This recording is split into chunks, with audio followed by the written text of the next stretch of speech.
Estamos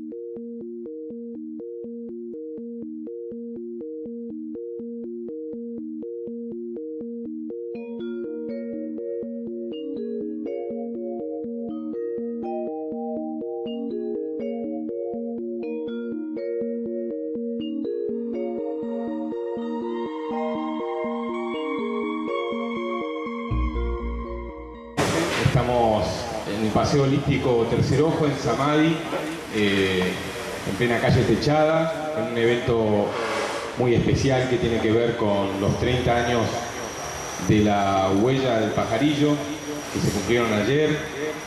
Y bueno, estamos muy contentos de poder contar con presencias importantes que han disertado y que ahora van a disertar.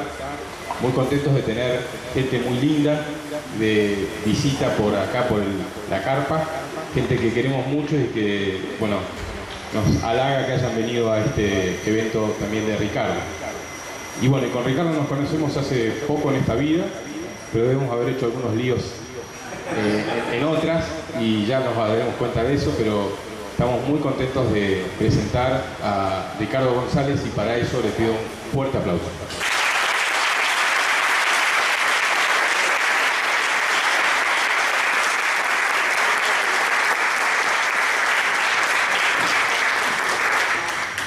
Gracias por la bienvenida. He dicho siempre que es maravilloso, es muy bonito volver a casa. Y así es como me siento en las inmediaciones del Cerro Uritorco, en Capilla del Monte, con su gente y también con amigos que han llegado de otras ciudades para estas charlas que se están realizando aquí en el pueblo. Charlas que, como bien explicó, eso es un eco, no vayan a pensar que me estoy desdoblando. Charlas que, como bien explicó Fabián, están relacionadas íntimamente con un aniversario de un incidente bastante inquietante, polémico hasta el día de hoy. Y es la huella de un objeto volador no identificado en las faldas del Cerro El Pajarillo. No voy a hablar sobre el tema porque obviamente no es el asunto exacto de mi exposición, pero sí al menos referirme a ese incidente como lo que he bautizado el Roswell argentino.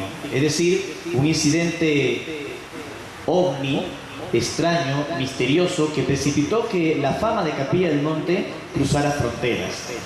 Inicialmente, este pueblo místico, esotérico, relacionado al fenómeno ovni, se hizo muy conocido a nivel mundial por culpa de grandes investigadores, entre ellos el profesor Alfredo Guillermo Terrera, que en paz descanse, y también un gran aplauso para él.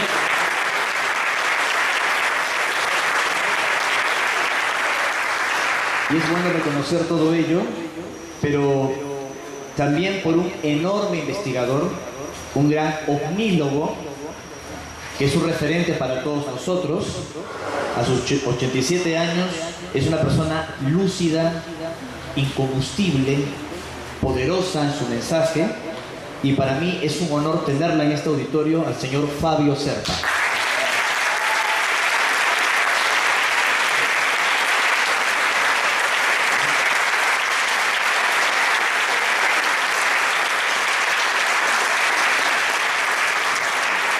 Fabio, sabes cuánto te quiero, cuánto nos apreciamos, y como hablábamos más temprano, el camino continúa y hay que seguir investigando, no para que la gente crea en estos temas, sino para que piense, porque pensando, investigando, desmenuzando lo que significa el encuentro cercano con seres del espacio, de otras realidades, uno es más libre y también vuelve a casa.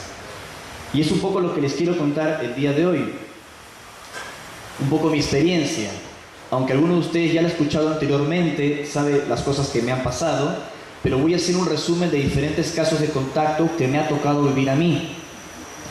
Les advierto, sobre todo para aquellos que me escuchan por primera vez, que les va a sonar a ciencia ficción. Puede resultar que me caí de la cama el día de hoy, o que debo ser internado tal vez en un nosocomio. Pero me animé a hablar de las cosas que me ocurrieron en mi país de origen, en el Perú, también por respeto a las personas que han tenido experiencias, tal vez muchas de ellas aquí sentadas, que no han escrito libros, tal vez no aparecen en medios de comunicación, no viajan y dan conferencias como nosotros humildemente lo intentamos para difundir este tema, pero también han tenido sus propios contactos. Sé que tal vez en una reunión con amigos o en la oficina han sido ridiculizados, los han apuntado con el dedo o han evitado de hablar de estas cosas para evitar el escarnio. Así que, en respeto a estas personas, a esos importantes testigos, voy a contar mi experiencia como lo vengo haciendo por todo el mundo. No para que me crean, como ya dije, sino para que vuelvan a soñar. Y cuando hablo de volver a soñar, no es a vivir en una especie de nube de irrealidad, sino reconectar las cosas que están en el corazón. Y eso es lo más intrigante del contacto extraterrestre o interdimensional, o como lo quieran denominar, que estas experiencias procuran devolverte la memoria. Devolverte la memoria. Ustedes saben que nací en Perú hace 41 años, nací en una familia de clase media, soy el mayor de 3 hermanos. Cuando era chico mi sueño era ser músico, pero mi padre, mandato familiar, me dice: no puedes dedicarte a la música, te vas a morir de hambre, de pronto no va a funcionar, pero tampoco te quiero cortar las alas, así que hagamos una cosa. Te pongo clases particulares de música con una reconocida pianista, una amiga de la familia, ya falleció, Concho David Staff, que llegó a tocar para Ronald Reagan en la Casa Blanca, pero paralelamente estudié una carrera. Y estudié mercadotecnia, administración de empresas, es decir, nada que ver lo que estoy haciendo hoy en día. Empecé a trabajar más tarde como representante de un laboratorio internacional, hasta que, como ya conocen mi historia, mi experiencia con el cosmos, con el universo, la posibilidad de que no estamos solos en el espacio, al contar las cosas que me habían ocurrido, incluso en la televisión, me despidieron del trabajo. Trabajaba por una firma muy importante, tenía un muy buen sueldo, ya daba conferencias, me invitaban a otros países a ofrecer mi testimonio, siempre de manera gratuita, abierta, ya que tenía en ese entonces un trabajo en una firma internacional. Pero, como digo, al aparecer en la televisión, contando el contacto que había experimentado en Lima, en el Perú, me echaron del laboratorio. Esto ocurrió en 1999 y desde entonces hasta el día de hoy no dejo de viajar a más de 20 países al año, recorriendo el mundo contando mi historia para que la gente pueda comprender que somos muchos los testigos que hemos enfrentado estos encuentros cercanos. Pero mi contacto no empezó en el 99. En el 99 es cuando me dan el patadón en el pompis, ¿no? En realidad la experiencia había ocurrido en el año 88, cuando era un muchacho de 14 años de edad y había sido testigo de un avistamiento muy fuerte en plena ciudad de Lima, que más tarde fue reportado por la prensa escrita del Perú. 5 años más tarde, luego de este avistamiento que ocurrió mientras yo me encontraba de vacaciones en el colegio de los Hermanos Maristas, donde estudié, ocurre el contacto mental telepático. Y allí la cosa se puso de color de hormiga. Porque una cosa es aceptar que tal vez no estamos solos en el universo, como están viendo esta imagen que recrea a la M31, la gran espiral de Andrómeda, que se encuentra a unos más o menos 2 millones de años luz de distancia de nosotros. Nuestra galaxia, la Vía Láctea Carina Cygnus, que tiene más de 100.000 millones de estrellas, para algunos científicos casi 400.000 millones de estrellas, es una galaxia satélite en torno a Andrómeda, formando lo que la ciencia denomina el grupo local. En otras palabras, pasándolo en limpio, como decía Carl Sagan, lo raro no sería que haya vida inteligente en el universo, lo raro sería que ésta no existiese con tantas posibilidades matemáticas. Pero como les menciono, una cosa es aceptar por cultura o sentido común que podría existir vida inteligente en el universo por una cuestión estadística y matemática, y otra muy distinta decir: estoy recibiendo mensajes telepáticos de extraterrestres. ¿No les parece que es distinto? ¿Cómo puedo corroborar esos mensajes? ¿Qué tal si estoy entrando en una esquizofrenia, en un delirio místico? Pero siendo yo un muchacho de 18 para 19 años, recién estudiando mi carrera, hace poco había salido del colegio, había cerrado los apuntes, los textos de mis estudios, y también había cerrado mis párpados para relajarme, como todo muchacho que está estudiando en la universidad y dice: bueno, voy a tomarme un break. En Argentina también se hace. De pronto uno se toma un café, o tal vez el mate que toman ustedes, o se ponen a escuchar una canción, alguna música de alguna obra favorita, una banda favorita. Yo solo cerré mis ojos, tal vez por los apuntes de estadística y contabilidad que estaba repasando para dar mis parciales. Y esto lo he contado 1.000.000 de veces, porque así empezó todo. Cerré mis párpados, me tomé el break, y en medio de los párpados que cerré, con mis cuadernos y mis libros sobre el escritorio en mi habitación donde estaba estudiando, escucho una voz, en perfecto castellano, sin acento, acento neutro, en mi cabeza, que me dice: no dejes de seguir buscando. Somos seres extraterrestres que estamos entrando en contacto contigo. Vas a vivir una preparación y nos conocerás físicamente. Así es. Yo pensé que me había quemado alguna neurona en la cabeza con los apuntes, ¿no?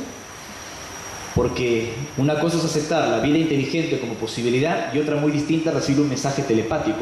¿Cómo sé que esto es verdad? Que no es un truco de mi mente. La voz interfiere otra vez y me dice: ¿quieres una confirmación? Sube a la terraza de la casa y allí nos verás. Y siempre le pregunto a la gente amiga que me escucha en charlas como esta: ¿qué hubiesen hecho ustedes? ¿Hubieran subido a la terraza? ¿Hubieran subido a lo alto del edificio para ver si se confirmaba el contacto mental? ¿Lo hubieran hecho?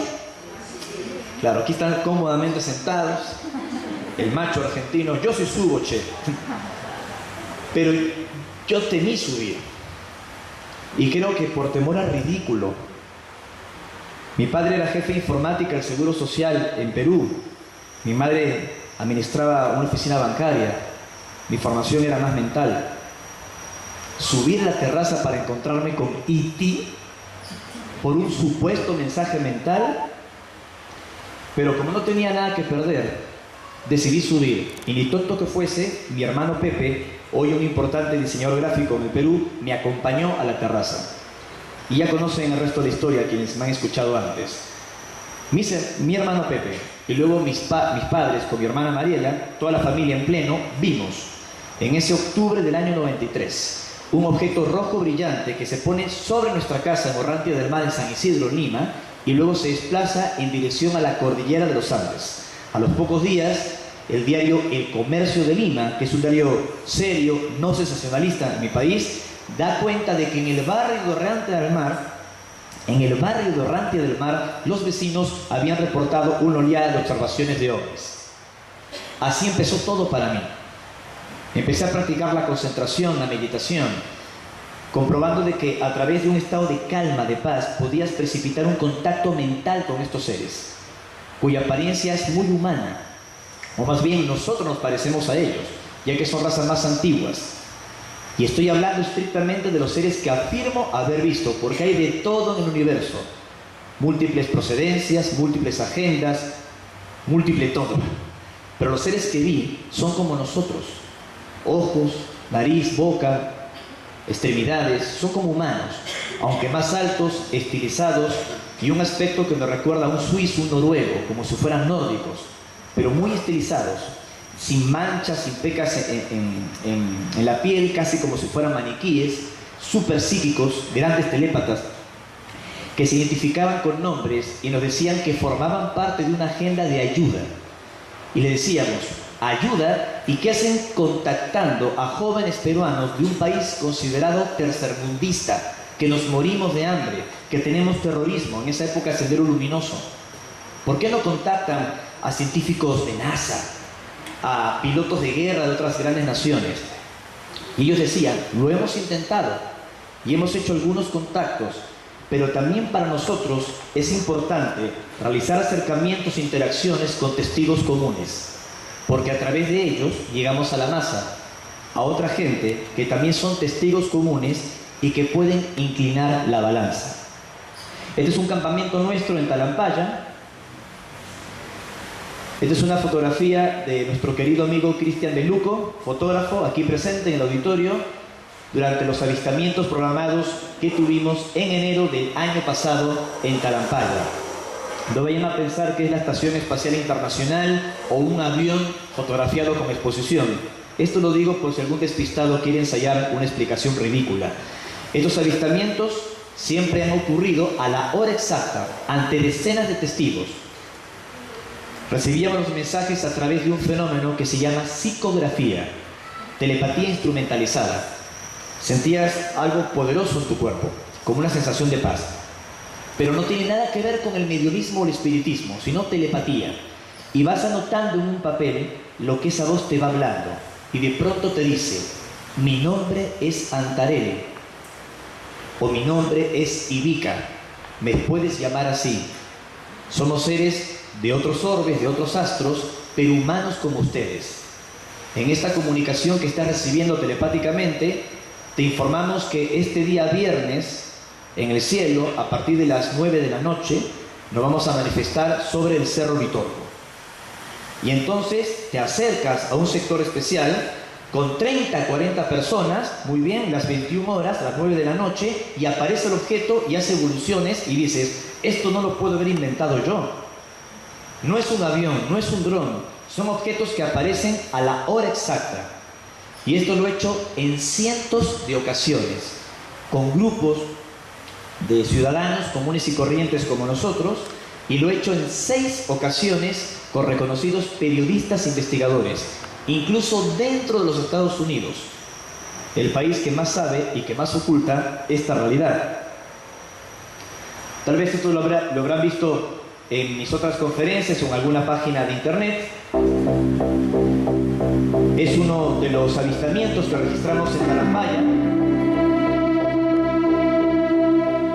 La música de fondo la compuse yo, así que cumplí el sueño de ser músico, inspirado en estos contactos, en estos encuentros. Y aquí pueden ver con la cámara Night Vision una pelota de luz y un rayo láser astronómico que está enfocando el objeto. Este tipo de experiencias las hemos tenido en varios países, las hemos podido replicar. Aquí están viendo otro objeto en otro contacto programado. Nos encontramos investigando la isla de Pascua en la Polinesia, que forma parte de la jurisdicción chilena desde 1888, anteriormente era parte de la jurisdicción del Perú. A mi entender, las raíces del desconocido imperio inca se tiene que buscar en Isla de Pascua, y tengo razones poderosas para decirlo. Y estábamos explorando con mi esposa, con Sol, los famosos moais. Hay cientos de ellos en esta pequeña isla. Se cree que fueron construidos, diseñados en esta zona que se llama Rano Raraku, es un cráter, y aparece un objeto metálico que logro captar con mi cámara fotográfica Nikon en ese momento, pero tiene apenas 1,5 metros de diámetro. 1,5 metros de diámetro, metálico, refleja la luz del sol, es decir, no es una nave o un vehículo, no es algo tripulado. En el contactismo conocemos estos objetos no tripulados como sondas. Algunos les llamaban Foo Fighter, algo así como cazafantasmas, que se reportaban tanto en la Primera como en la Segunda Guerra Mundial. También en otros círculos de contactismo se les llama canepas o caneplas, sondas robot, que capturan información y la transmiten a una nave que está tripulada y que no se moja las manos en un contacto directo. En otras palabras, a mi entender, el 80% de los avistamientos que los testigos reportan no son naves tripuladas. Son sondas controladas a distancia. Solo en pocas ocasiones las naves tripuladas se involucran en la atmósfera. Se involucran en zonas donde se supone tendrían bases o están haciendo experimentos científicos o intentan alguna interacción con la gente. Este es otro avistamiento programado aquí en la Argentina. Lo tuvimos en Sierra La Ventana hace unos pocos años, en el 2012. Se trata de una nave con forma de boomerang. No todas tienen forma de esfero de disco, hay forma de diamante, hemos visto hasta cubos voladores, y en este caso un objeto con forma de boomerang que fotografiamos en 2 ocasiones en un contacto programado, como ya digo, en Sierra La Ventana, ante un nutrido grupo de testigos. Otro avistamiento que suelo presentar aquí en la Argentina, en un lugar que me encanta, como es San Carlos de Bariloche, un cariño muy especial que tengo por la Patagonia Argentina. Como ustedes recordarán, ya el año 1995 hubo un incidente muy poderoso en Bariloche, el famoso caso Polanco, con el apagón de San Carlos de Bariloche, Aquí el amigo Fabio hizo una gran investigación y lo dio a conocer a nivel internacional. Hasta se recreó cómo se había producido este encuentro OVNI de aerolíneas argentinas. Pues han seguido ocurriendo cosas. Nosotros recibimos unos mensajes que nos decían que se iban a mostrar en Bariloche nuevamente para abril del año 2007. Las comunicaciones las había recibido en la meseta de Sumuncura, que es uno de los lugares de poder y de contacto más importantes de este país, pero muy indócil. Hay que ir en 4x4 y en la época de invierno las temperaturas bajan a 30 grados bajo cero, es decir, la Antártida. Obviamente no fuimos en invierno nosotros. Fuimos a una temperatura un poco más amigable, en pleno verano, digamos, y tuvimos allí algunos mensajes y experiencias. Y efectivamente aparece el objeto, tal y como nos habían dicho los extraterrestres. Fue fotografiado, fue filmado una serie de objetos en San Carlos de Bariloche, salió en la primera plana del diario El Cordillerano. Bueno, la imagen es bastante clara, pero al tratarse de una proyección en una tela, lo voy a ampliar para que lo vean mejor. Aquí está. Está aquí, ¿no? Es un cilindro de 300 metros de largo, 300 metros de longitud. Así que no me vayan a decir que es un insecto de 300 metros, un avión de aerolíneas argentinas de 300 metros o Iron Man que estaba probando un nuevo traje. No lo creo. Se puede calcular la dimensión del objeto porque este es el Cerro Catedral, el cielo está despejado y se ve la luna. Algunas de las experiencias que hemos tenido de contacto, que para mí fueron importantes, no solo para que la gente tome en cuenta nuestro testimonio, que hay testigos, que hay fotografías o que hay filmaciones. Aunque esto suena increíble, para mí también fue importante por mi propia sanidad mental. Porque estamos acostumbrados a movernos en un ambiente tridimensional, en un ambiente social humano, donde medimos las cosas por lo que uno acumula y no por otras cosas que son más profundas e importantes. Y de pronto enfrentar una realidad que es aparentemente tan distinta a nosotros, nos pone contra la pared. ¿Cuánta gente dice que recibe mensajes, que canalizan mensajes de seres y de pronto los canaliza, pero no hay forma de corroborarlos? Uno termina en aquel término de es real porque me resuena. Y aunque es muy importante que te resuenen las cosas, si dejas todo y exclusivamente y únicamente a lo que te resuena, estás tocando la fe, que es la convicción de lo que no se ve. Terminas creando casi una religión. Todo esto es real porque me vibra o me resuena. ¿Y cómo sabes si lo que te resuena es porque se acomoda a tu patrón de creencias? ¿Cómo sabes si lo que te resuena es porque te conviene y no porque te resuena? O porque quieres creer en eso. En psicología se le llama pensamiento mágico. Pero esto no es un pensamiento mágico. Son objetos físicos concretos con volumen, densidad, peso, fotografiados, filmados con periodistas. Y si hay estas pruebas de personas que afirmamos mantener un vínculo con extraterrestres, ¿por qué las grandes potencias lo ocultan? ¿Por qué se burlan de esto? A mí me ha tocado estar en muchísimos congresos de ufología o de ovnilogía en varios países, al lado de astronautas, pilotos de guerra, físicos nucleares, y a puerta cerrada, tomando un café, te dicen, esto es verdad, esto se oculta. Y después, cuando tienen que dar una entrevista en un medio de comunicación, son discretos, para que no los cuestionen, para que no les ataquen, o para que no les quiten las subvenciones si son científicos.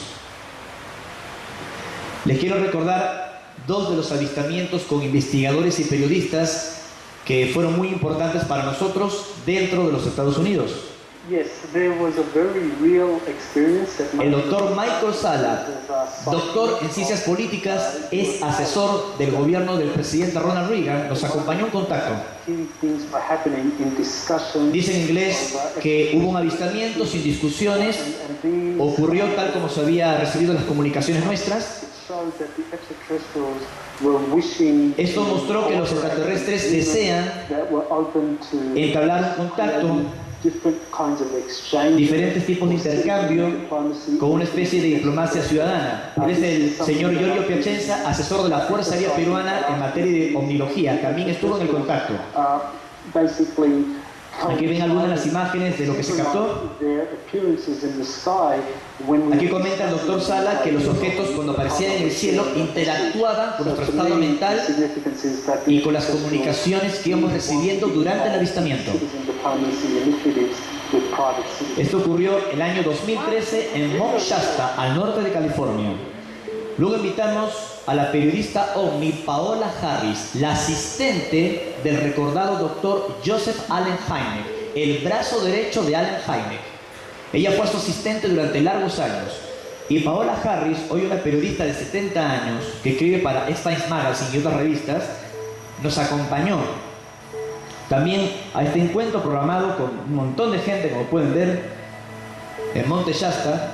Apareció el objeto, fue filmado a la hora exacta que se le había anunciado con anticipación, con un equipo de Night Vision, y por si ello fuera poco, en tierra, después de los avistamientos, Antares, el ser extraterrestre de Alpha Centauro que está en contacto con nosotros, se hizo presente y lo vieron 10 personas.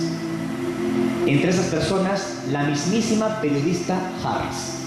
Algo que nunca antes había sucedido en la historia de la ufología mundial, que una periodista reconocida de habla inglesa esté cara a cara ante un ser extraterrestre que está en contacto con nosotros.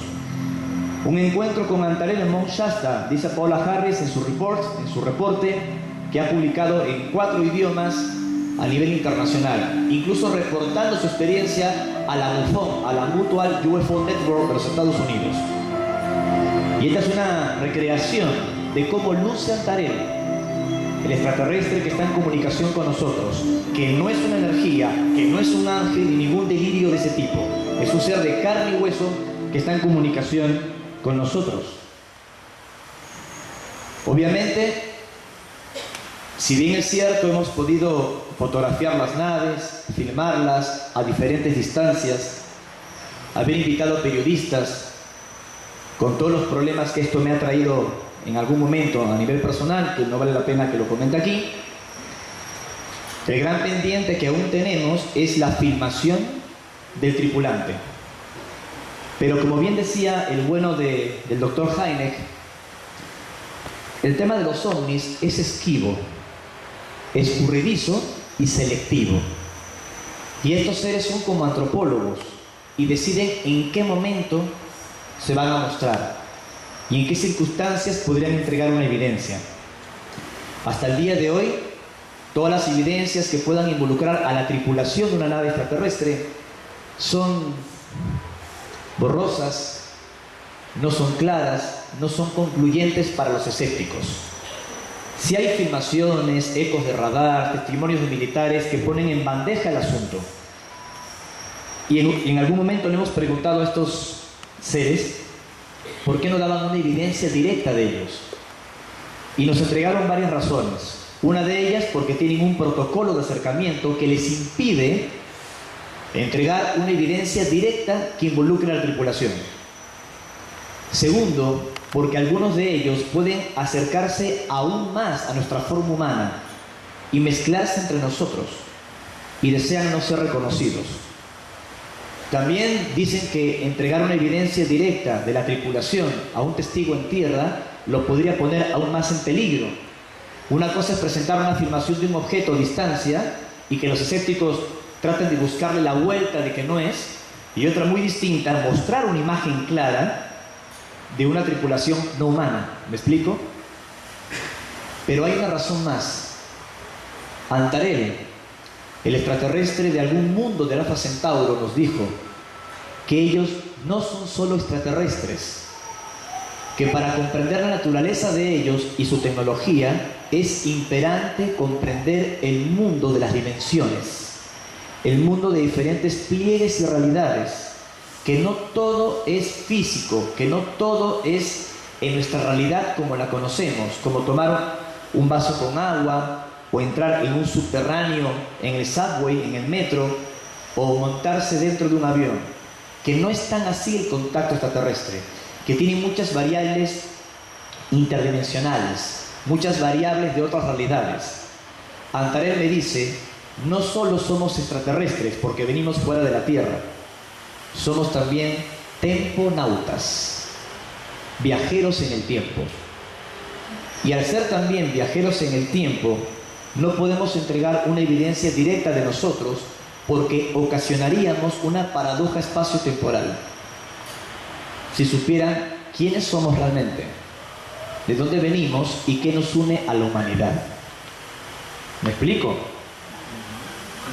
Al menos en el caso de Antarell y compañía.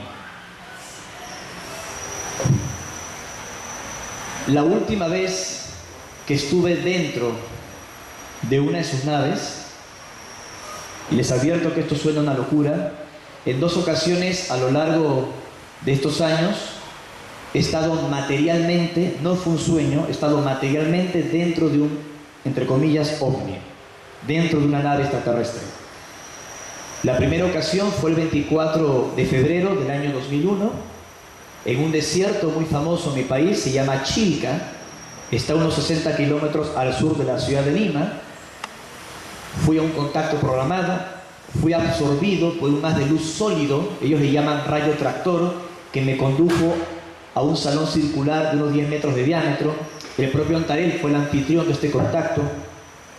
Calculo haber estado entre 5 a 7 horas con ellos dentro de ese aparato, y entre otros mensajes que el extraterrestre me entregó, me dijo que ellos habían calculado que entre el 2 y el 12 de septiembre algo terrible iba a pasar en Nueva York, que se iba a generar desde dentro y que llevaría a un conflicto bélico con Medio Oriente, y más tarde una escalada que comprometería probablemente a China. Yo les pregunté, ¿qué hago con esta información? Viaja a los Estados Unidos y cuenta lo que te hemos dicho. Así que yo viajé a los Estados Unidos, aparecí en medios de comunicación, incluso en la propia Nueva York, y me tocó estar en Estados Unidos cuando se cayeron las Torres Gemelas, que fue exactamente en el parámetro que los extraterrestres nos habían dado en el Perú, entre el 2 y el 12 de septiembre. Llegué a dar una conferencia en el Griffith Park de Los Ángeles, una conferencia abierta ante 1500 personas. Estuve en el programa, en el show de Renan Armendáriz Coello, en Univisión. Lo hablé, están los registros. Estuve en Radio Wado, que está en Manhattan. La estación es una network que involucra varias estaciones y está sobre el Madison Avenue.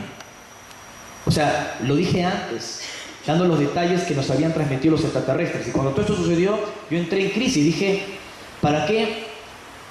Hubo profecías, vaticinios, advertencias, mensajes de contactos para cambiar algo que no cambió.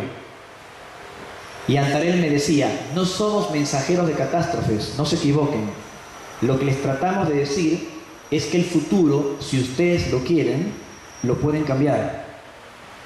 Si son conscientes de la potencialidad de ciertos acontecimientos en el futuro, lo que ustedes llaman el futuro, porque como tal no existe para nosotros, podría modificar las cosas. Después del año 2001, tuvieron que pasar 11 años para volver a subir a una nave. Y el escenario de contacto fue aquí, en este volcán dormido, donde más tarde Paola Harris, como les comenté, lo conoció Antarell. Monte Shasta, un lugar de contacto, un lugar de poder. La experiencia fue el 26 de agosto del año 2012. Habíamos acudido con un grupo de unas 12 personas aproximadamente. Habíamos pedido un avistamiento de corroboración para verificar que la invitación telepática era auténtica. Una vez que estábamos en zona, entro en contacto mental con ellos y les pregunto, ¿está operativo el contacto? ¿Están en zona? ¿Están en posición? ¿Esto se mantiene? Y ellos contestan sí. Ok, ¿me puedes verificar que realmente estuve hablando contigo? Y que no estaba hablando conmigo mismo en un mentalismo. Y dicen sí, te lo voy a confirmar con un avistamiento. Y estamos a pleno día y aparece un disco achatado que me recordó las viejas filmaciones de Edward Billy Mayer, el polémico contactado de Himmel, Suiza. Era una nave metálica muy brillante. Yo tenía mi cámara al cuello, la levanté, estaba con gente de El Salvador, de Colombia, y traté de filmar en HD 1080p, tremendo aparato que reflejaba la luz del sol. Y para nuestra sorpresa, levantando la cámara, veías en el visor, en el LCD, el cielo azul y no había ningún objeto. Bajamos la cámara y todos, atónitos, veíamos el aparato evolucionando. No puede ser. Levantaba la cámara y en el visor, el cielo celeste, no había nada. Yo por las dudas puse rec. Y hasta ahora conservo la filmación. Se escuchan las conversaciones de todo el grupo. Míralo, míralo, míralo. Y ustedes ven la filmación y el cielo celeste, parece que estamos todos locos. Y esa noche, de ese 26 de agosto, estamos esperando un nuevo avistamiento. El avistamiento, si mal no recuerdo, iba a ocurrir a las 21 horas. Y el avistamiento iba a confirmar que iba a subir dentro de la nave. Ustedes imagínense, hacía frío, estamos en una explanada a 2000 metros de altura que se llama Sandflats. Ustedes imagínense como que estuviesen en Quebrada de Luna o en el Valle de los Espíritus, 20 personas con frío y no hay nadie. Y uno de ustedes va a subir dentro de una nave y los demás lo van a apoyar a distancia, ¿no? Ellos son muy meticulosos en los contactos, no permiten que varias personas tengan las experiencias. Les es difícil controlar las emociones humanas, las reacciones. Para ellos es más sencillo que sea un testigo o dos, pero no 10, 15 o 20, ¿me explico? Y teníamos que esperar las 21 horas. Y me preguntaba, ¿qué sucede si de pronto llega a las 21 horas y no sucede nada? No aparece la nave que supuestamente me va a llevar a su interior. Me voy a sentir decepcionada. O más bien, ¿qué ocurre si aparece la nave? ¿Tengo el valor para una vez más subir dentro de ese objeto? ¿Y el qué dirán? ¿Volver a pasar por lo que pasé antes? Que me han llevado a programas de televisión para debatir con exorcistas, que me hagan test psiquiátrico en vivo, que me hagan debatir con pilotos de guerra y como si fuera una rata de laboratorio, si era un charlatán o un mentiroso, y tener que pasar por eso.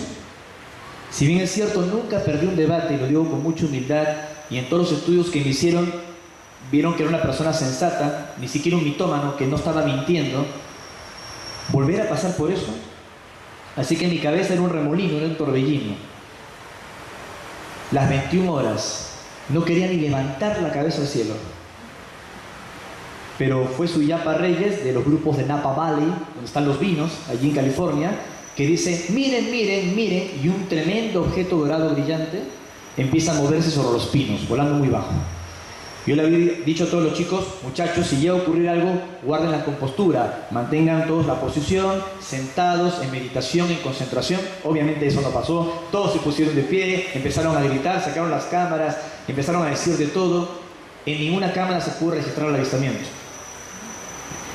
Finalmente me armé de valor, a pesar que estos seres irradian una gran energía, un ambiente de paz, y me alejé de la zona donde estaban mis compañeros y me fui acercando hacia el lugar del contacto. Antarel, el extraterrestre, previamente me habían mostrado en imágenes mentales un claro en el bosque con un árbol caído, y allí me iba a encontrar con ellos. Ustedes imagínense, yo caminando en plena noche para encontrarme con ellos. ¿Cómo va a ser? ¿Cómo me van a subir otra vez? ¿Qué me van a decir? ¿De qué se va a tratar? Y de pronto ocurre algo. Sale un objeto luminoso por arriba mío, cruza sobre mi vertical, pasa detrás mío. Mis compañeros en el campamento base lo ven, y en ese momento el corazón se me trepó la garganta, tenía una taquicardia de aquellas, y dije, respira lento y profundo, que ya los conoces, no va a pasar nada malo. Sigo caminando y de pronto escucho risas. No eran los extraterrestres, no se estaban burlando de mí, eran niños. Niños, y me empiezo a acercar y digo, no puede ser, lo que faltaba. En la zona donde va a ser el contacto, que hayan niños que de pronto están en un camping con sus padres, ¿cómo es posible que estén a esta hora allí jugando? Y me acerco y había niños, unos 6, 7 niños, una sola niña entre ellos, con unos lacitos. Estaban vestidos como de verano, con el frío que hacía, yo llevaba una jacket, una campera, y estaban como jugando en la zona del contacto, en la mera zona del contacto. Cuando lo vi dije, lo que faltaba. Yo no creo que los extraterrestres se vayan a manifestar allí durante la experiencia con esos niños. Así que me tranquilicé, dije, ya fue, como dicen ustedes en Argentina, ya fue, me voy a acercar, voy a preguntarles a los niños dónde están sus parientes, dónde están sus padres. Me olvidé del contacto, me relajé. Y cuando me acerco a los niños vienen corriendo hacia mí. Rarísimo, pero corriendo a velocidad. Y yo me quedo detenido, desconcertado, mientras los chicos, todo esto muy rápido, se toman de las manos y me empiezan a hacer una ronda alrededor mío, como jugando. ¿Se entiende en Argentina ronda? Parece una película. Hacen una ronda. En ese instante dije, no, esto es raro. Cae una luz blanca, brillante, poderosa. Pierdo contacto con el suelo y siento que una fuerza me arranca hacia arriba y una sensación de vacío en el estómago, como cuando uno cae en una montaña rusa. Acto seguido estaba de pie en otro lugar, un salón blanco, brillante, de unos 25 metros de diámetro, con una puerta oval inmensa, como para que la cruzara un gigante frente a mí, y al lado de la puerta dos figuras humanoides altísimas, una mujer y un varón, que obviamente era este ser extraterrestre, Antarel, que estaba vestido con un traje metálico de un color gris plata, muy pegado a su cuerpo, que como ya dije es muy esbelto, proporcionado. Me habló en castellano, sin mover los labios, me dio como la bienvenida, y lo primero que yo le dije, casi enojado, es: ustedes hicieron lo de los niños, ¿verdad? Y Antarel me dice: sí, lo hicimos nosotros. ¿No subiste acaso más tranquilo? Fue un holograma. Y en ese momento en crisis yo le dije: ¿cómo sé que esto que estoy viviendo no es otro holograma? ¿Cómo sé que no me caí de cabeza en Shasta y estoy soñando que estoy con ustedes?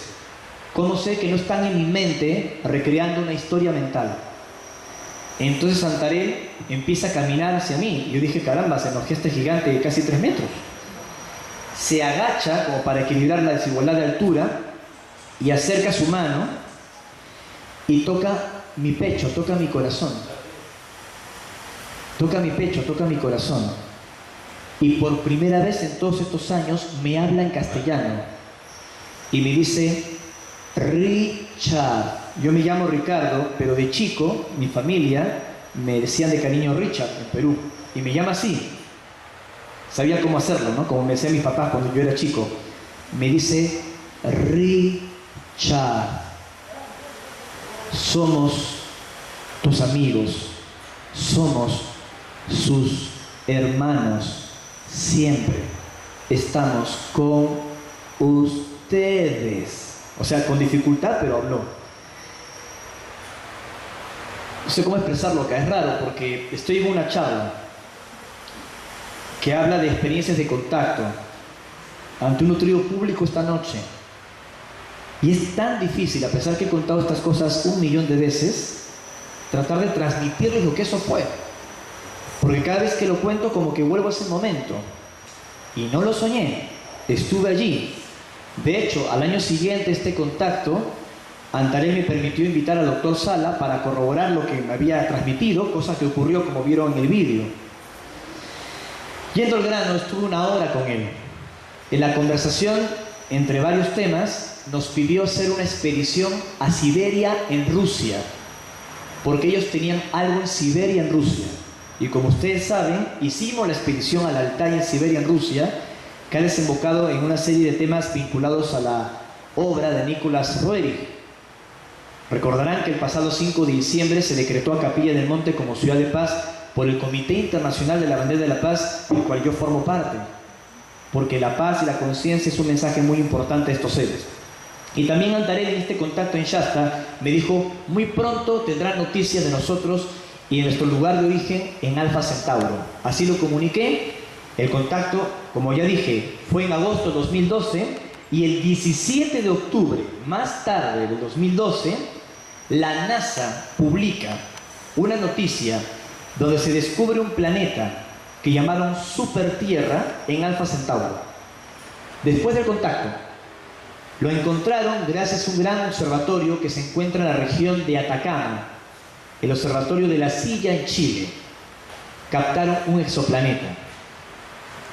Es el mundo de Antarel, a esto se refería, porque en otro contacto Antarel me había hecho mucha referencia a que investigase el proyecto Longshot, que en otras conferencias también lo he explicado.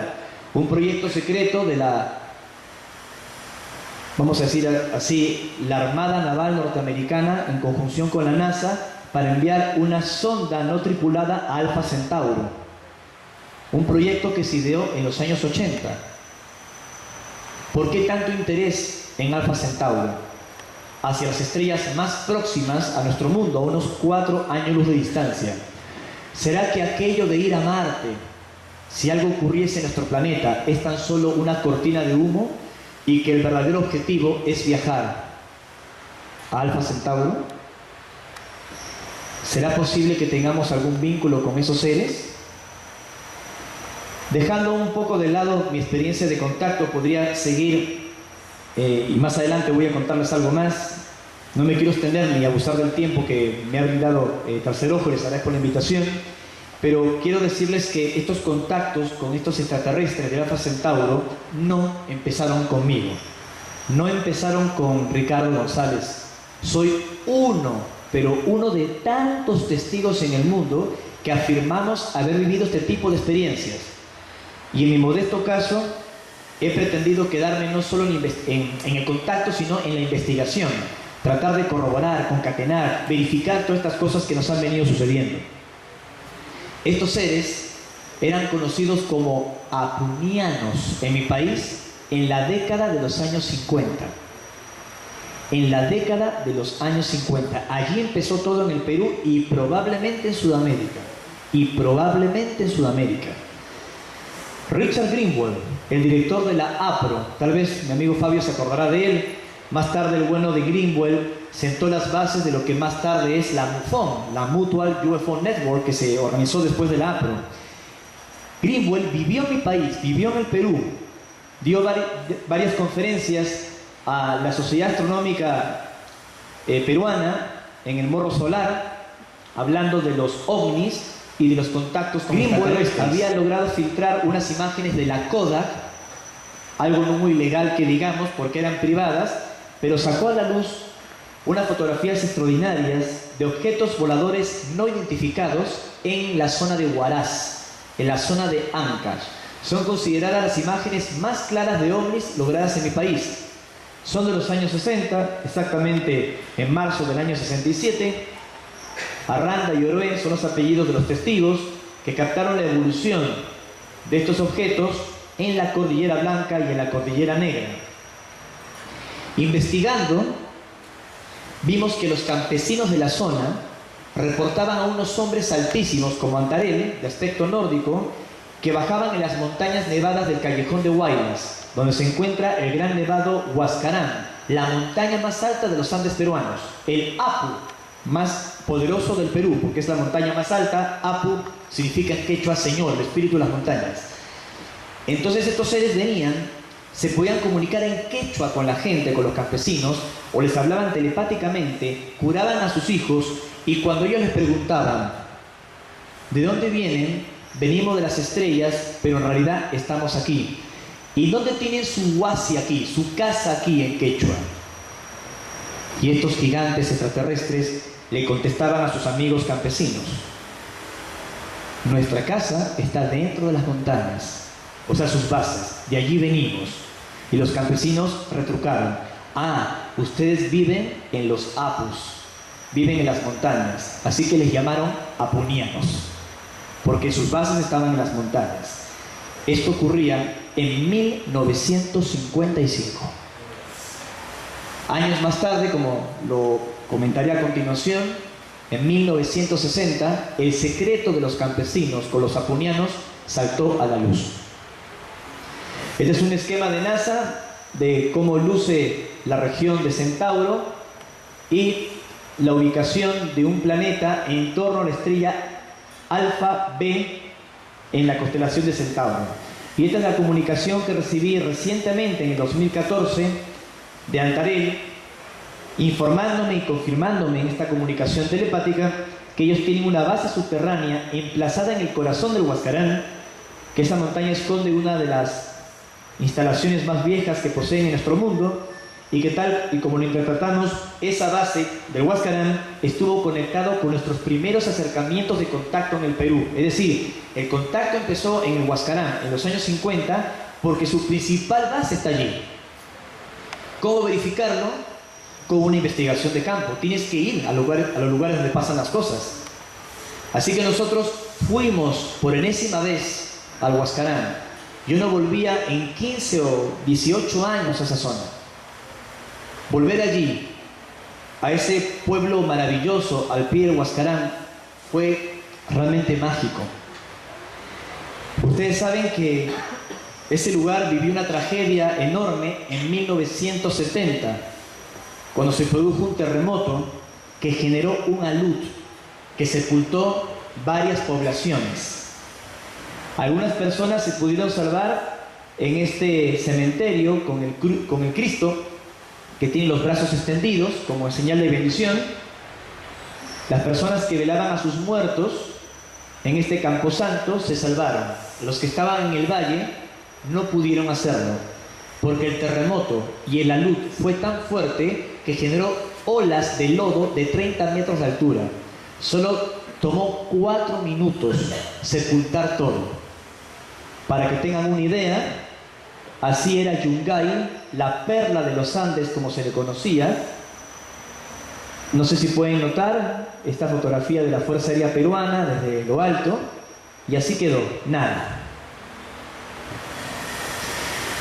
Estos apunianos extraterrestres, con su tecnología, habían advertido del terremoto. No lo podían evitar, ya que están limitados en su accionar. Ese comportamiento esquivo que los humanos no entendemos y nunca entenderemos de los extraterrestres. No se comportan como nosotros, por más humanos que sean en su apariencia. Pero lo que sí hicieron fue alertar a la población para que se mudase y alertase una evacuación. A quien le alertaron esto fue a un ex soldado de la Segunda Guerra Mundial, Vlado Kapetanovich. Kapetanovich, que nació en Montenegro en 1918, emigró con su mujer Mileva a Italia y luego llegaron al Perú. Y él empezó a trabajar como técnico de planta en la central de Huallanca, que la pueden ver aquí. Pero ese año 1960, mientras estaba trabajando en esta central que está enterrada dentro de una montaña en los Andes peruanos, allí en Ancash, se apaga la planta. Él sale al patio de llaves para ver qué corno ocurría, y cuando sale ve un disco apoyado en patas luminosas y unos seres altos y espigados que se encontraban allí. Él se acerca y el fantasma de la guerra que había dejado años atrás con la Alemania nazi le sorprende, vienen sus recuerdos de las batallas, y pensaba que esos seres altos, de cabellos largos, rubios, platinados, con esta tecnología desconocida, pensaba que eran alemanes nazis. Entonces se acercó, les empezó a insultar: váyanse de aquí, ¿por qué me están persiguiendo? ¿Qué hacen en este lugar? Y ellos le contestaron en perfecto yugoslavo: Vlado, no somos alemanes, somos extraterrestres. La gente de aquí nos conoce como apunianos. Y él les contesta: ¿qué apunianos ni qué 8 cuartos? Ustedes se van de aquí, estamos esperando un helicóptero para que traiga suministros por este desperfecto de la luz, ustedes lo han ocasionado. No, nosotros no ocasionamos la pérdida de energía eléctrica, fue un accidente.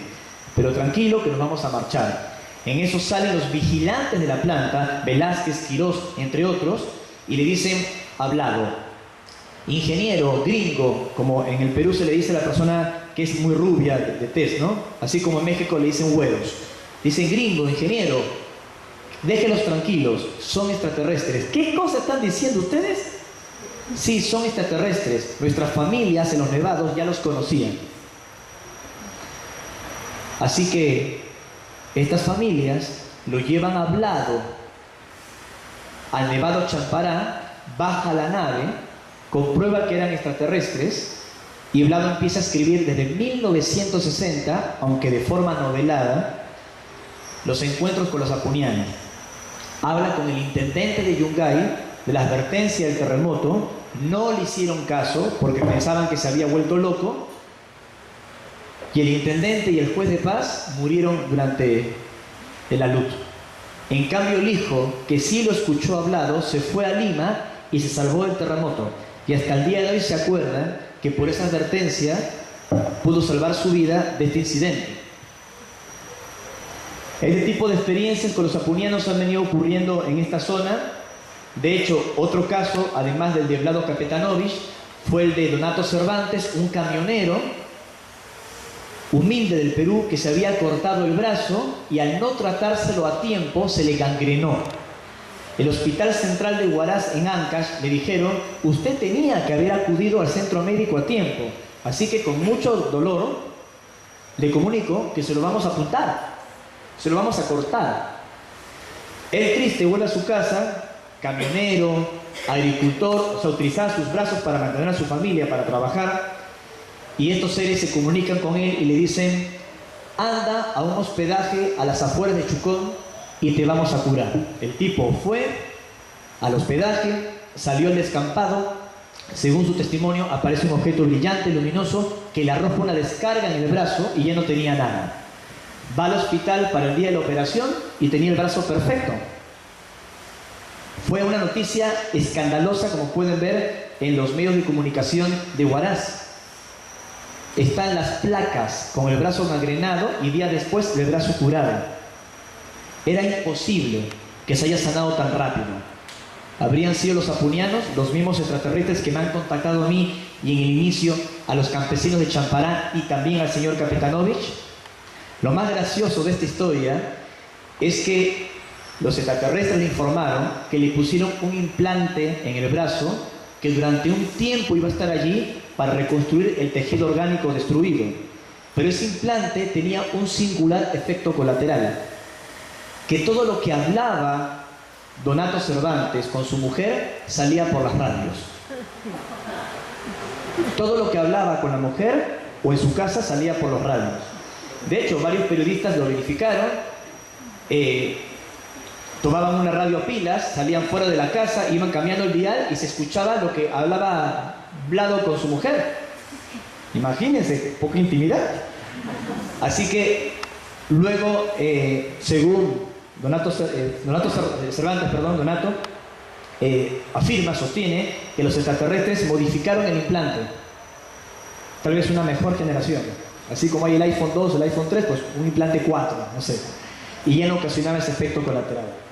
Tanto Donato como Vlado Kapetanovich ya fallecieron, pero me parecía justo rendirles un homenaje a ellos en esta conferencia, porque ustedes conocen mi experiencia con los apunianos, el contacto extraterrestre que afirmo haber tenido, pero no soy el primero, soy uno de tantos, y creo que es bueno recordar a estas dos personas, a Vlado Kapetanovich y a Donato Cervantes, que antes que este humilde servidor contase sus contactos, ellos ya lo habían hecho desde los años 60. Así que un aplauso para ellos. ¿Qué pasa, no?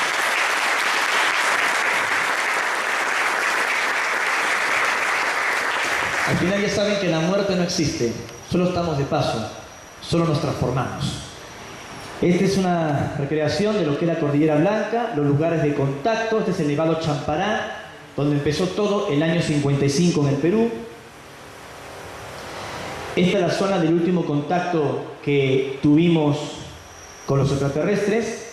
Como ustedes ya conocen la experiencia que narro en mi libro Los extraterrestres del planeta Apu, el contacto fue el pasado 12 de abril del 2015, donde está esta roca que se llama Ichipuna. Detrás de esta zona nubosa está el Huascarán, que no se nota. A través de esa piedra fui absorbido y fui llevado al interior del Huascarán, donde está la base de estos seres. Allí me pude entrevistar con Antarel. Aquí ven mejor la ilustración, que es un artista argentino. Es la que más se aproxima a cómo luce este extraterrestre de aspecto nórdico, que, reitero, es un ser sólido, aunque tiene naturaleza interdimensional, pero es una criatura biológica como nosotros, de 2,70 metros de estatura. No es una energía, no es un ángel, no es un Elohim. Tengan mucho cuidado. Es un extraterrestre de carne y hueso que está en comunicación con nosotros y que ha sido visto por muchos testigos, incluyendo, como ya dije, periodistas. Ella es Ivica, es la que está a cargo del equipo de apunianos que nos contacta. En el contacto del 12 de abril nos dijeron que su tecnología se basa en patrones geométricos que se replican como si fueran fractales. Ustedes saben que la geometría del universo se basa en los 5 sólidos platónicos, que son más antiguos que Platón, y en los 13 arquimedianos, lo que algunos denominan geometría divina. Ellos dicen que detrás de la geometría divina está la naturaleza, cómo se forma, se encuentra en el microuniverso los seres humanos y en el macrouniverso que queremos explorar. Ellos utilizan modelos mentales de visualización para trabajar con esa tecnología, que le han aplicado en la industria, su navegación espacial, puertas dimensionales y cosas que para nosotros parecen lejanas. Una de las figuras que ellos trabajan es el cubo o hipercubo o tesseracto, como conocemos aquí en la Tierra. Dicen que estas formas geométricas se nutren de una fuerza universal, que es denominada por ellos Minius. Según Ivica y Antarell, este Minius o esta energía universal está más allá de lo que llamamos el bosón de Higgs, el mundo de las partículas subatómicas que el laboratorio que se encuentra entre Suiza y Francia ha venido investigando, el famoso acelerador de hadrones. En ese último contacto, además de estos datos más que interesantes que espero profundizar mañana en el taller cuando hablemos de la preparación para el contacto y las técnicas que nos han enseñado,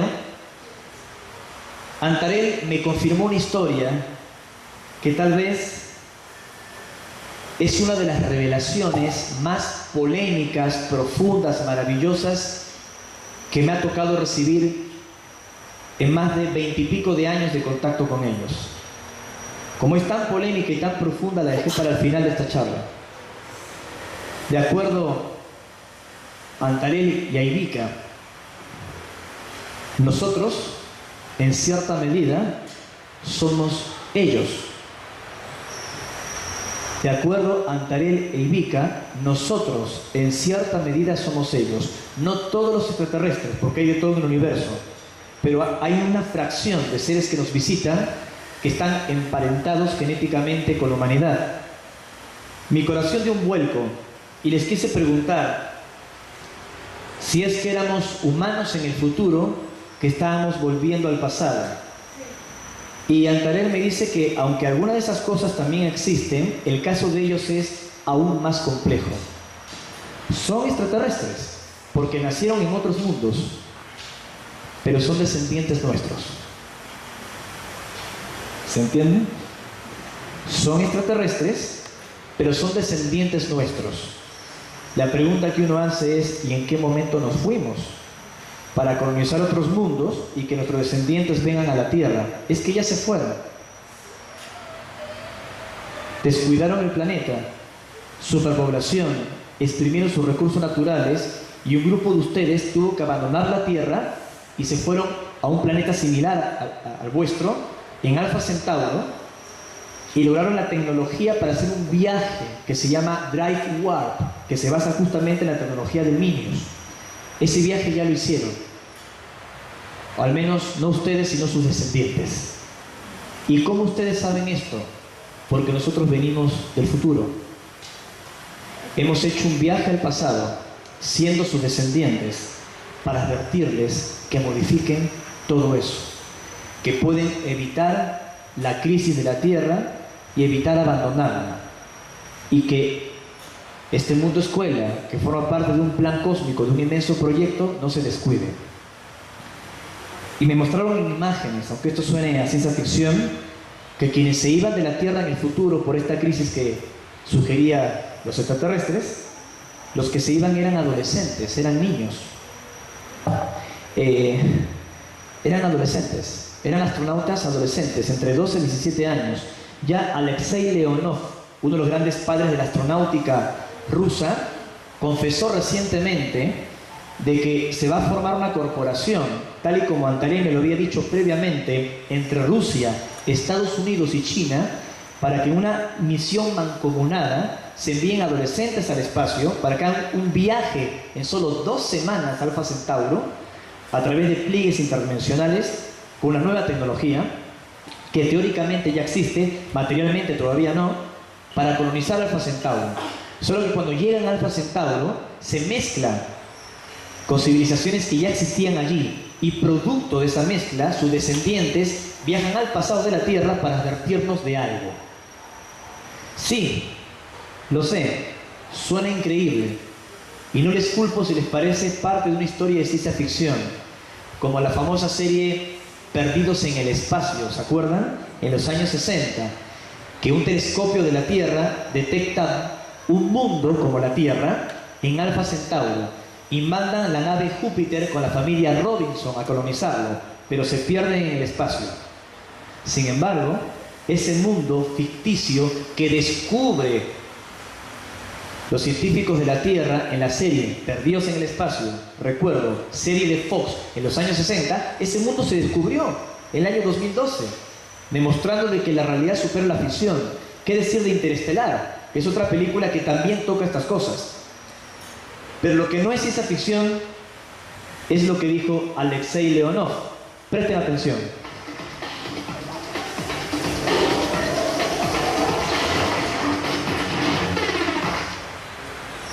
Bienvenidos a una nueva edición de entrevista. Con motivo del aniversario 50 de la primera caminata espacial en la historia de la humanidad, hemos decidido hablar precisamente con el protagonista principal de ese acontecimiento histórico, con el cosmonauta soviético Alexei Leonov. Alexei, muchas gracias por concedernos esta entrevista. Y una pregunta más, cambiando de tema. De cara a la colonización de otros planetas y teniendo en cuenta que en los últimos años no ha habido ningún avance tecnológico tan significativo como fue, por ejemplo, la primera salida al espacio abierto, ¿qué perspectivas ve usted?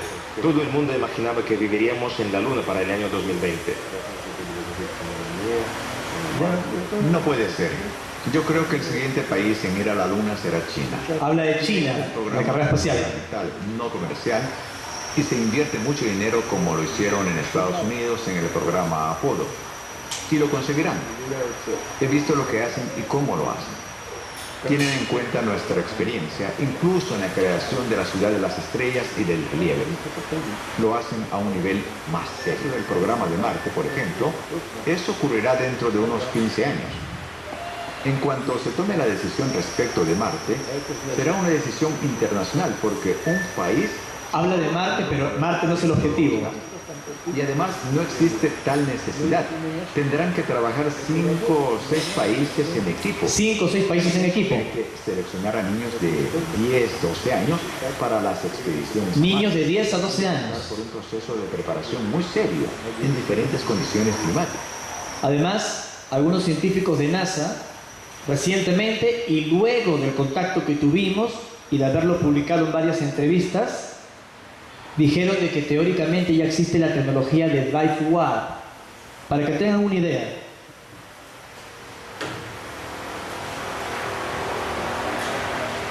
imaginen que este mousepad es el espacio, ¿vale? Habitualmente cuando viajamos de un lugar a otro, viajamos de aquí a aquí. ¿Me siguen? Del punto A al punto B. Estamos a 4 años luz de Alfa Centauro. Es decir, que viajando a la velocidad de la luz a unos 300.000 kilómetros por segundo aproximadamente, nos demoraríamos 4 años. Luego están los pliegues interdimensionales, los agujeros de gusano, donde el espacio se dobla y el viaje lo harías de punta a punta. Pero la tecnología de Drive Warp es otra cosa. Dice que mientras la nave va avanzando, el espacio se va arrugando. Debes tener una gran cantidad de energía para distorsionar el tejido del espacio y acortar la distancia sin entrar necesariamente en un agujero, en un wormhole. Y esa tecnología teóricamente ya existe, dicho por la NASA, pero no reconocida en su materialización en equipo. ¿Por qué secreto? Por eso el acelerador de hadrones no ha sido suficiente, y como no ha sido suficiente, van a construir otro más grande. ¿Y qué país lo va a construir? ¿Se enteraron? China. China. Si ustedes miran la última película con Matt Damon de Marte, se las recomiendo. El país que colabora con Estados Unidos para, no voy a entrar en más detalles para no expoliar la película, es China. Obviamente que no es casualidad. Tampoco es casualidad que una niña de 13 años haya propuesto construir una nave para llegar a Alfa Centauro en 42 años. Una niña de 13 años que actualmente ya trabaja en la NASA. Así que la idea de niños superdotados especiales que lleguen al espacio no es descabellado. Y lo que contó Antarelli indica de que esa expedición humana que ya se hizo en el futuro, por un fenómeno cósmico, pierde la memoria, se junta con una civilización extraterrestre en Alfa Centauro y sus descendientes vienen al pasado, a la Tierra, a advertirnos. ¿Eso también es posible? Sí. Después de nuestro contacto, lo que informamos, en mayo de 2015, un mes más tarde, científicos de Estados Unidos revelaron de que en viajes en el espacio exterior, los astronautas podrían perder la memoria. Con toda esta información que nos entregaron los extraterrestres, yo les hice una pregunta bastante clave. Esta es una recreación del viaje Alfa Centauro. Ok, si ustedes son descendientes de humanos que en el futuro colonizaron un planeta en Alfa Centauro y se mezclaron con civilizaciones extraterrestres, son descendientes de esa cultura mestiza y vienen a la Tierra para advertirnos de cuidarla y no abandonarla, entiendo que el mensaje es generar un cambio, pero mi pregunta es, y les dije, si generamos el cambio y no tenemos que abandonar la Tierra, el viaje ya no se tiene que hacer, ¿verdad? Y si el viaje ya no se hace, ¿qué va a pasar con ustedes? Dejarían de existir, porque si el viaje no se hace, ustedes no existirían, los descendientes. Y ellos contestaron, nada en el universo desaparece, todo se transforma y volveremos a ser uno.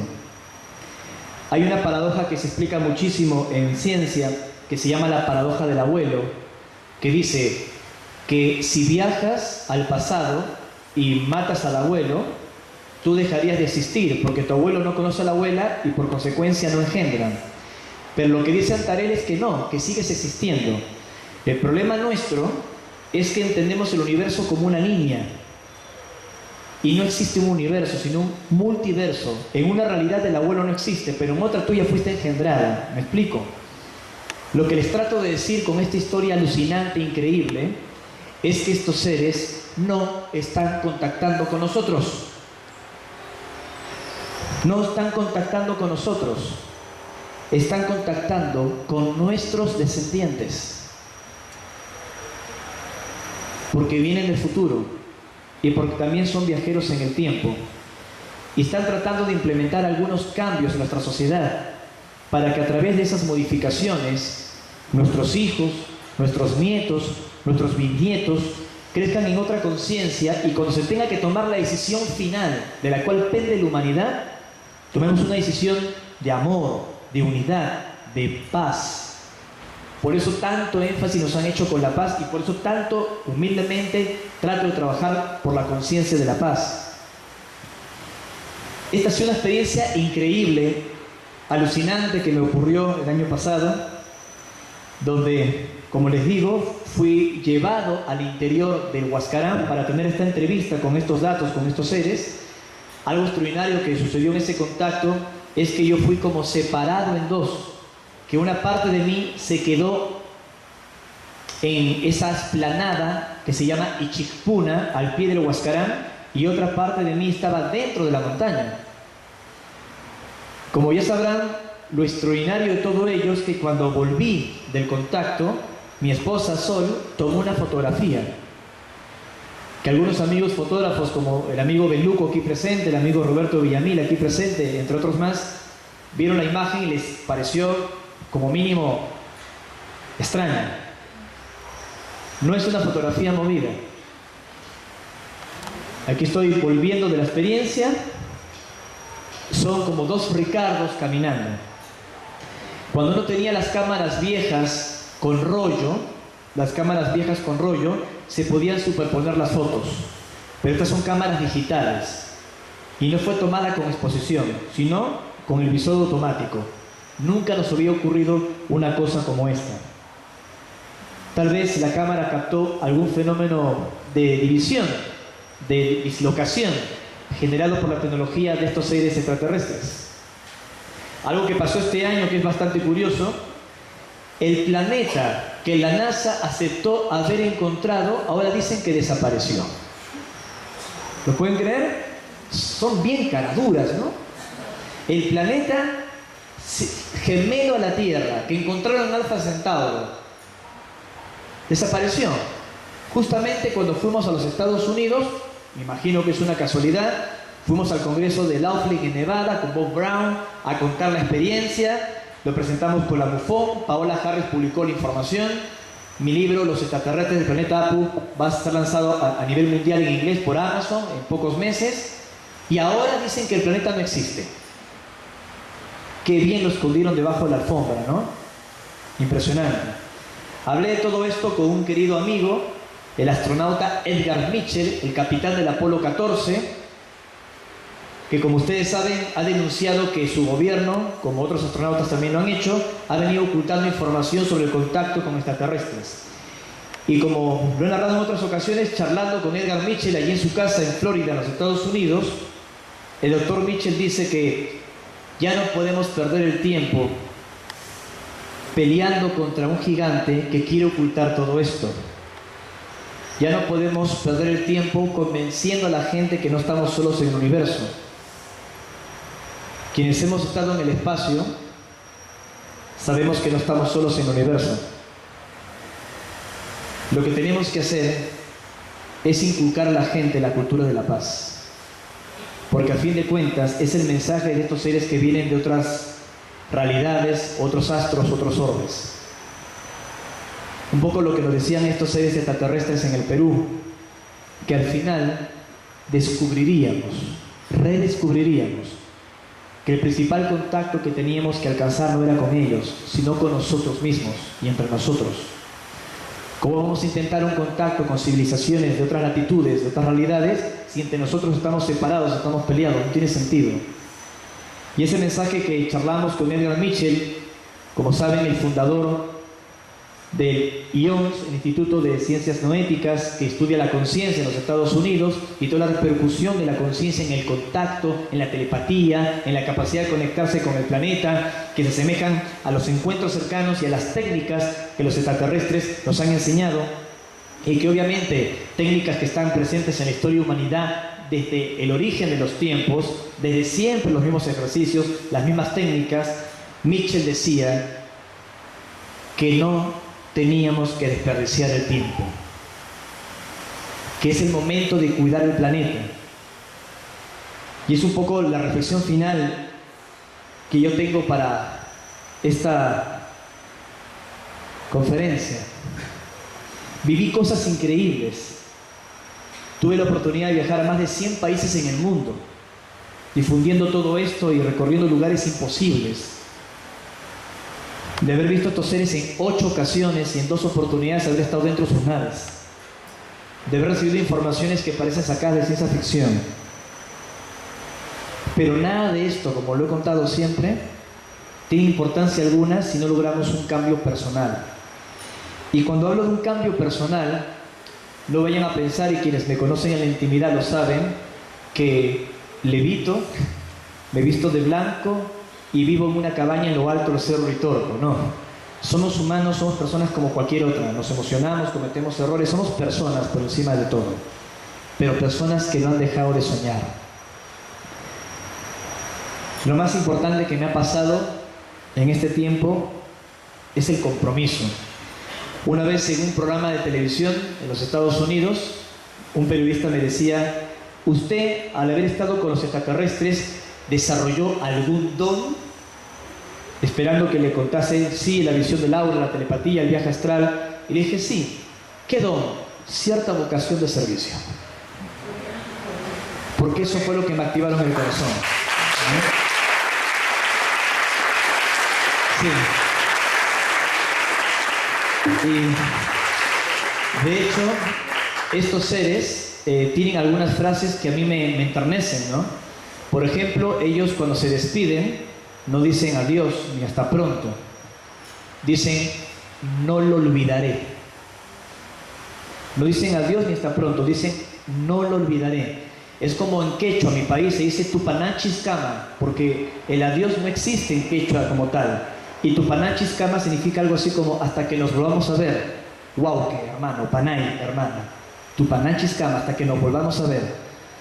Y otra frase que ellos dicen, saludando, levantando la palma izquierda, es todo por los demás. Y por los demás, no solo nuestros amigos, sino los demás, todas las criaturas del universo.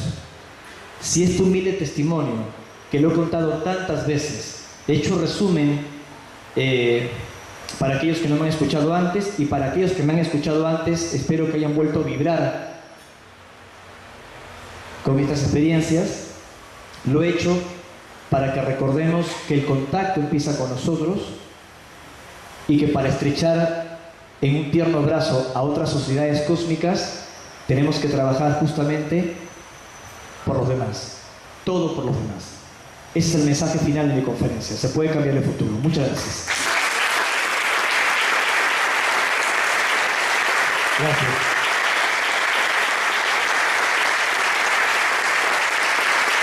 Muchas gracias. Muy amable. Gracias, chicos. Gracias. Gracias. Gracias. Gracias.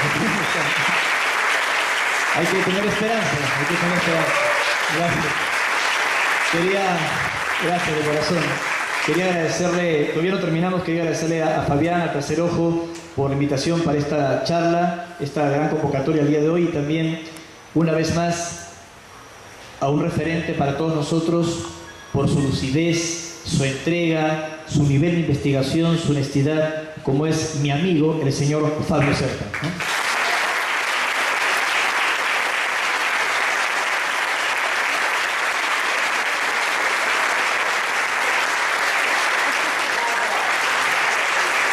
Aquí tengo varios amigos investigadores que aprecio mucho, como Ariel Pro, Roberto Villamil, Cristian Beluco, tantos acá, los aprecio bastante, entre otros.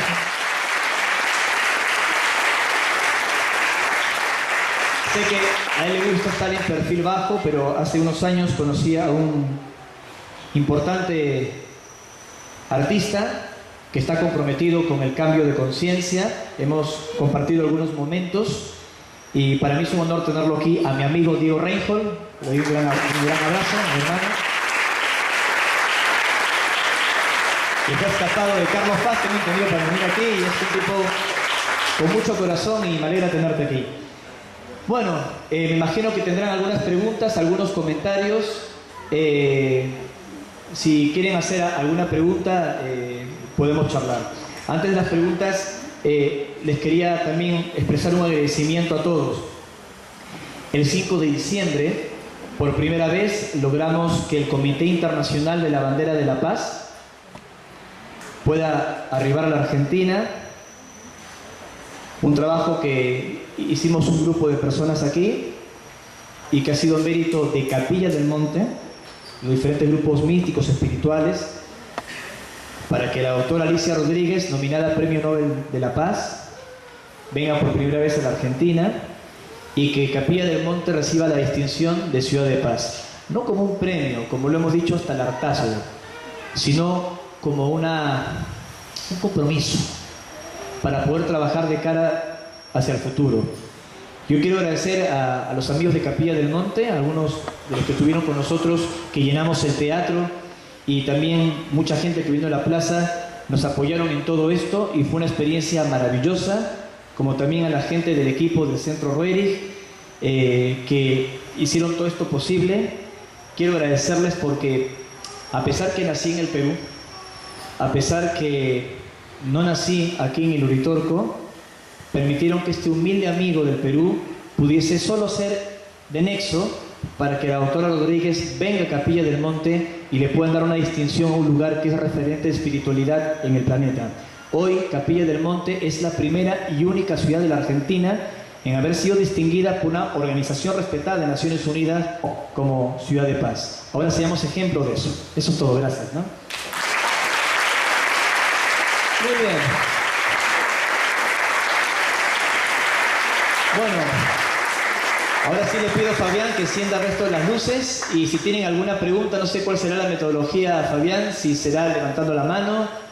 Aprovechamos unos minutos para compartir tal vez algunas inquietudes. Sí, dime, fuerte por favor. Ricardo, los seres extraterrestres evolucionan también en la construcción de sus naves, la forma de sus naves, porque no solamente vos tuviste experiencia de entrar a una nave. También tengo entendido que Billy Meyer conoció George Adamski. Tienen distintas formas o estilos, no sé cómo llamarlo. Ellos también evolucionaron en su construcción de sus naves. No tiene nada que ver Billy Meyer, Adamski, Bosch u otros que conocieron el interior de naves. A mi entender, por lo que he vivido y lo que deduzco de lo que nos han transmitido, obviamente que ellos han pasado diferentes etapas. Ellos no nacieron evolucionados ni con esta tecnología que hoy esgrimen. Han pasado por guerras, han cometido errores, por tratar de entenderlos desde un punto de vista humano. Así que su tecnología también evolucionó. Aunque para ellos lo más importante es la evolución ética espiritual, aunque hay de todo en el universo. Ahora bien, una consulta que me suelen hacer sobre la apariencia de estos objetos o de las naves es que de pronto uno va a Valcamonica en Italia y ve una pintura rupestre de 8000 años de antigüedad y aparece un objeto con forma de disco. La misma pintura que aparece en Toro Muerto en el Perú, o en Tepoztlán en México, o en el Cassili en Argelia, en África. Y luego ven la misma nave fotografiada en el Cerro Litorco o en el desierto de Chilca en el Perú. Y uno dice, che, 8000 años y tienen el mismo modelo de nave, como que no evolucionó. ¿Será como el Volkswagen Escarabajo, que esa nave no ha cambiado? La explicación ya puedes adivinar. La misma nave, la misma tripulación que estuvo en el alto del Monte Oreb con Moisés es la misma que en este momento podría estar sobrevolando las Gemelas. Para nosotros pasaron 8000 años o 3000 años. Para ellos fue la semana pasada. Por eso las representaciones de estos objetos en el pasado que se mencionan, por ejemplo, en la Biblia, a mi entender, en el Kanchur, texto del Tíbet, o de pronto en las epopeyas de la cultura sumeria, 6000 años atrás, o en textos antiguos de la India, como el Parva, el Saramagana Sutradhara, no sé, el Mahabharata, ¿no? La Gran Guerra, que significa en sánscrito, los Pushkapa Vimanas, podrían ser tal vez las mismas naves que hoy nos están visitando. Así que no es que se quedaron estancados en la evolución, es la misma tripulación. Piensa en este momento que tal vez seres como Antarel o Ivica, o seres extraterrestres que se mueven en el tiempo, que hoy se comunican con nosotros, conocieron en persona a Jesús, o conocieron en persona a Buda. Creo que por esa razón conocen mucho de la humanidad. Y creo que también por esa razón, pese a nuestros errores, siguen confiando en nosotros. ¿Otra pregunta? Sí, dime, señorita. ¿Cómo estás? Primero, disculpe mi español. Ok, te escuchamos. Yo luego lo voy a reproducir en voz alta. Dime. Es una pregunta en dos partes. Una pregunta en dos partes. La primera parte es ¿de qué habláis de antes con Antares? ¿Qué fue tu conversación con estas personas? ¿De qué hablé específicamente con Antarel en los contactos? Me preguntan. La segunda parte es, ¿tienes tú la intuición que Antares y las otras personas que encuentras tienen que hablar de manera muy sencilla, como si nosotros hablamos a un chico? Ok, si tengo la impresión, en la segunda pregunta, que cuando Antarel o los extraterrestres se comunican con nosotros, lo hacen de una forma sencilla, como cuando uno se comunica con un chico. Bueno, las ocasiones en que lo he visto Antarel, o lo hemos visto Antarel, el extraterrestre, los temas han variado. Nos han contado sobre su mundo de origen, la agenda de la cual forman parte, y de cuán importante es la humanidad como un mundo escuela para afectar el tejido de la creación. Creo que en esto coinciden muchos testigos de contacto, que este es un planeta escuela y que todo lo que ocurra aquí podría afectar los mundos de origen de ellos. Es algo muy similar a lo que está escrito en la Biblia. Todo lo que haces o desates en la tierra será atado y desatado en los cielos. Esto es lo que de alguna manera nos ha explicado. Pero es muy amplia la agenda de temas. Les hemos preguntado qué piensan de Dios, de nuestras guerras, nuestra tecnología. Les hemos preguntado por personajes históricos que para nosotros son importantes, por ejemplo Jesús, si han tenido alguna alianza con algún gobierno del planeta, como algunos investigadores han sostenido, y nos han aclarado el panorama sobre algunos mitos que rodean la ovnilogía o la ufología, como se dice en inglés, del término UFO. Así que hemos hablado de diferentes temas y circunstancias. Además de mis libros, en mi página web legadocosmico.com tengo muchos artículos gratuitos, abiertos, donde contamos la gran cantidad de información que estos seres nos han transmitido. Creo que de los temas más interesantes que hemos hablado con ellos ha sido de la vida después de la muerte, de la perpetuidad del espíritu y del concepto que ellos tienen de Dios, que es muy distinto al humano. No lo ven como un hombre que vive en un trono dorado en el cielo, ni lo separan de la creación, sino lo ven como una energía, una fuerza que lo inunda todo, que está presente en cada criatura, en el planeta. Es como una fuerza, es extraordinario lo que ellos explican, sus conceptos, cómo viven en el espacio. Y sobre la segunda, sí, después de lo que hicieron con los niños y el holograma, obviamente que hay una diferencia de cultura. Yo soy un ser humano que tiene en este momento 41 años de conciencia. En este planeta vivimos a lo sumo 100 años. En algunos países la media de vida no supera los 70 años. Es un suspiro para estas criaturas que pueden vivir 3.000 años o 4.000 años y al moverse a través del tiempo tienen como una sensación de eternidad. Entonces imagínate un hombre de 40 años hablar con un extraterrestre que se mueve en el universo, en el tiempo y tiene miles de años de información y de conciencia. Es como que un anciano hable con un feto, con un embrión. Así que soy consciente que algunas cosas que nos han contado es como cuando nuestros hijos nos preguntan ciertas cosas y les contamos sobre Papá Noel y la cigüeña, ¿no? Para tratar de marcarles un contexto de comprensión. Así que yo tomo con pinzas todo lo que nos han contado. Sé que no nos han mentido, pero soy consciente que hay una diferencia cultural entre esa civilización avanzada y nosotros. ¿Otra pregunta? Sí, por aquí. ¿Qué información tenés sobre los ¿Zunkis? ¿Qué información tengo sobre los zunkis? Bueno, veo que he investigado. Los zunkis es un término que emplean los nativos shuar, mal llamados jíbaros, en las selvas del Ecuador, para referirse a los habitantes de la Cueva de los Tallos. Yo estuve 3 días dentro de la Cueva de los Tallos, tuve la oportunidad de conocer y ser amigo del abogado del señor Morix, que ya falleció, el doctor Gerardo Peña Mateus, y él me confirmó que Morix, al igual que Julio Goyen Aguado, encontraron esos túneles también gracias a la asistencia de unas criaturas pequeñas, intraterrenas, que son especies primas del ser humano, que viven en esas cavidades. Como digo, los indios shuar les llaman zunkis y nuncuris, habitantes de los túneles y las cascadas. Yo los he visto físicamente con los shuar y con miembros de mi expedición. Los he visto también aquí en Talampaya, en la Argentina. Sé que también han sido reportados en el Cerro Litorco, las inmediaciones del Cerro Litorco por la noche. Los hemos visto en una expedición en Roraima, en Venezuela. Solo que los indios pemones que nos acompañaban les llaman Amaicoc. Son criaturas al mundo subterráneo. Son los celadores, los guardianes. Son los que ocasionan inundaciones, derrumbes, para que el profano no llegue a los misterios. Si no, pregúntale a los militares británicos cuando en marzo de 2004 quisieron entrar al mundo subterráneo en México a través de Puebla, en unas cuevas, y unas criaturas pequeñas, conocidas localmente como chaneques, le inundaron los túneles y tuvieron que salir de allí. El presidente Fox en ese entonces los quiso sacar por una misión de rescatistas mexicanos, y como era una misión secreta de los británicos, no permitieron que los mexicanos los sacaran. Esperaron a que llegase una misión del Reino Unido a sacarlos de las cavernas de fuego. Así que no crean que es tan fácil solo dar con el mundo subterráneo. Eres evaluada no por tu intelecto, sino por la pureza de tu corazón, si mereces penetrar en esos misterios. Una pregunta, sí, caballero, dime.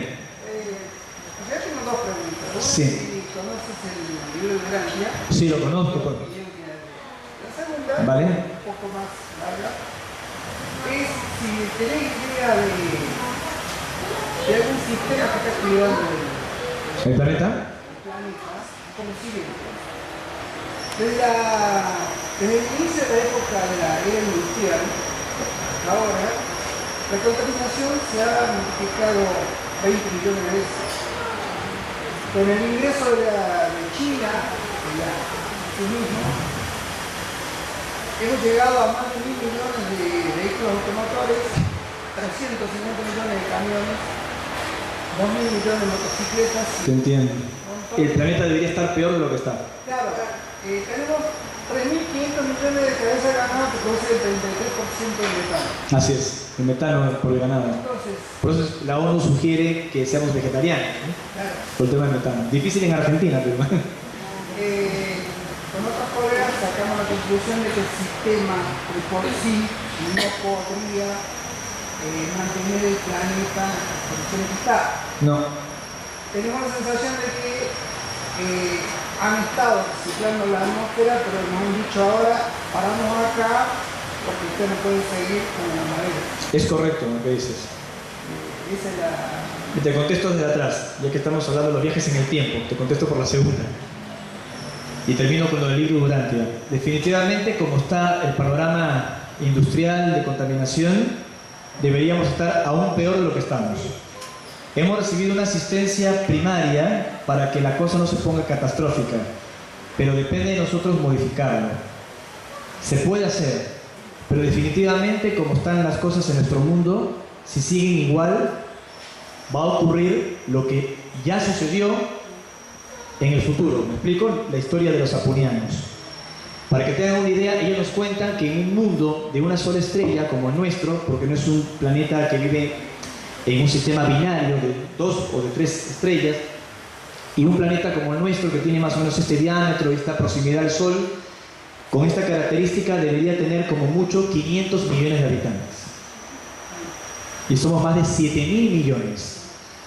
Entonces, ¿cuál es la explicación? ¿Diezmar la población mundial? ¿O encontrar un equilibrio para que la Tierra nos acoja y que podamos vivir en paz? Así que ellos dicen que el futuro es nuestro si modificamos no solo la contaminación física, sino también la contaminación psíquica. También contaminamos el planeta con depresión, negatividad, tristeza, pesimismo. Y es tan poderosa como el metano. Entonces esa parte a ellos les interesa mucho. La ecología psíquica revierte todo lo demás.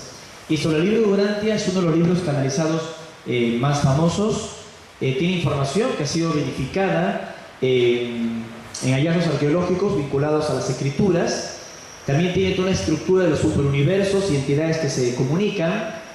Ustedes saben que esto se canalizó a orillas del río Michigan, en Chicago, con canalizaciones, mensajes, comunicaciones. Luego terminó en la bóveda de un banco y posteriormente, en los años 50, se publica la información. Curiosamente, se publica en el año 55, ¿verdad? En el año 55 se da a conocer el libro Durantia. En el año 55, Dorothy Martin, contactada norteamericana más conocida como Sister Tidra, viene al Perú, tiene una experiencia con una hermandad intraterrena llamada la Hermandad de los 7 Rayos, y ese año 55 da a conocer el Paititi, el Muro de Pucharo, Marcahuasi y muchos lugares de contactismo que más tarde son reproducidos por un miembro de su grupo, George Hugh Williamson, con el nombre de Brother Philip, el autor del Secreto de los Andes, que se publica aquí.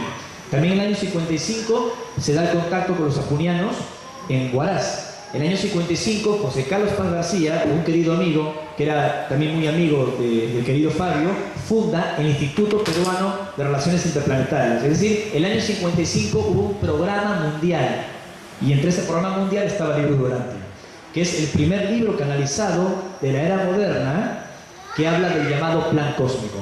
Aún así, sugiero que toda información que lean de textos canalizados o de contactismo, incluyendo mis libros, los lean con pinzas, lo verifiquen todo y saquen sus propias conclusiones.